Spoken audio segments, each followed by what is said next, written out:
വെഞ്ഞാറമ്മൂട് കൂട്ടക്കൊല. അഫ്നാന്റെ അമ്മ ഇപ്പോഴും പറയുന്നത് അവർ കട്ടിലീന്ന് വീണു എന്നു തന്നെയാണ്.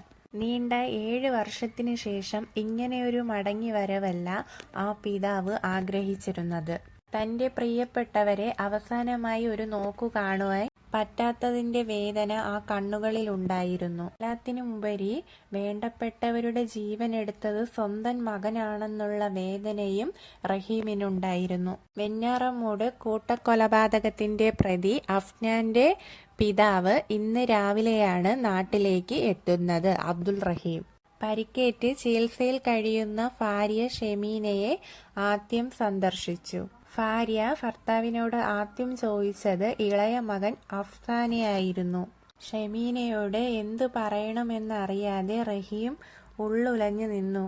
ഷെമീന തന്റെ ഈ അവസ്ഥയ്ക്ക് കാരണം മൂത്ത മകൻ അഫ്സാനാണെന്ന് റഹീമിനോട് പറഞ്ഞിട്ടുണ്ടായിരുന്നില്ല. കട്ടിലിൽ നിന്ന് വീണതെന്ന് തന്നെയാണ് റഹീമിനോടും ഷെമീന ആവർത്തിപ്പിച്ചത്. ഖബറിന്റെ സ്ഥാനത്തെത്തി ആ പിതാവിന്റെ ഉള്ള് നിറഞ്ഞു. മഹരിച്ച ധൈര്യമെല്ലാം ചോർന്നുപോയി. നെഞ്ചു പൊട്ടി അദ്ദേഹം കരഞ്ഞു. പ്രശ്നങ്ങൾക്കും പ്രതിസന്ധികൾക്കുമിടയിൽ തന്നെ മുൻപോട്ട് കൊണ്ടുപോയ തന്റെ കുടുംബം എന്ന യാഥാർത്ഥ്യം ഇനി എനിക്കൊപ്പം ഇല്ല എന്നറിഞ്ഞ് അദ്ദേഹം നെഞ്ചുപൊട്ടി കരഞ്ഞു. പ്രതി ഷെമീനയാണ് ആദ്യം കൊല്ലാൻ ശ്രമിച്ചത്. തിങ്കളാഴ്ച രാവിലെ 11 മണിയോടെ ഷെമീനയുടെ കഴുത്തിൽ ഷോൾ കെട്ടി ശ്വാസം മുട്ടിച്ച് കൊല്ലാൻ ശ്രമിച്ചു. മരിച്ചു എന്ന് കരുതി മുറി പൂട്ടി ഇറങ്ങിയതിനു ശേഷമാണ് അഫ്നാൻ ബാക്കി കൊലയ്ക്കുള്ള നടപടികൾ ചെയ്തു കൂട്ടിയത്.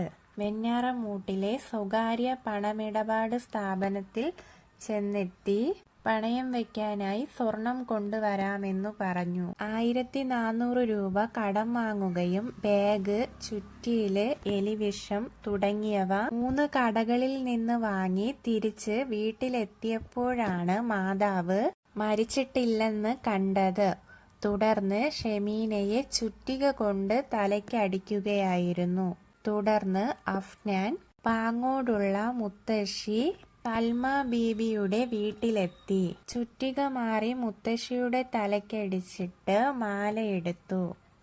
തിരിച്ച് വെഞ്ഞാറമ്മൂട്ടിലെ പണമിടപാട് സ്ഥാപനത്തിലെത്തി 74,000 രൂപയ്ക്ക് മാല പണയം വെച്ചു. ഇതിനു ശേഷമാണ് പ്രതിർ സഹോദരൻ ലത്തീഫിന്റെ വീട്ടിലെത്തി ലത്തീഫിന്റെയും ഭാര്യ ഷാഹിദയെയും കൊലപ്പെടുത്തിയത്. തുടർന്ന് വെഞ്ഞാറമ്മൂട് ബാറിലെത്തി മദ്യപിക്കുകയും ചെയ്തു.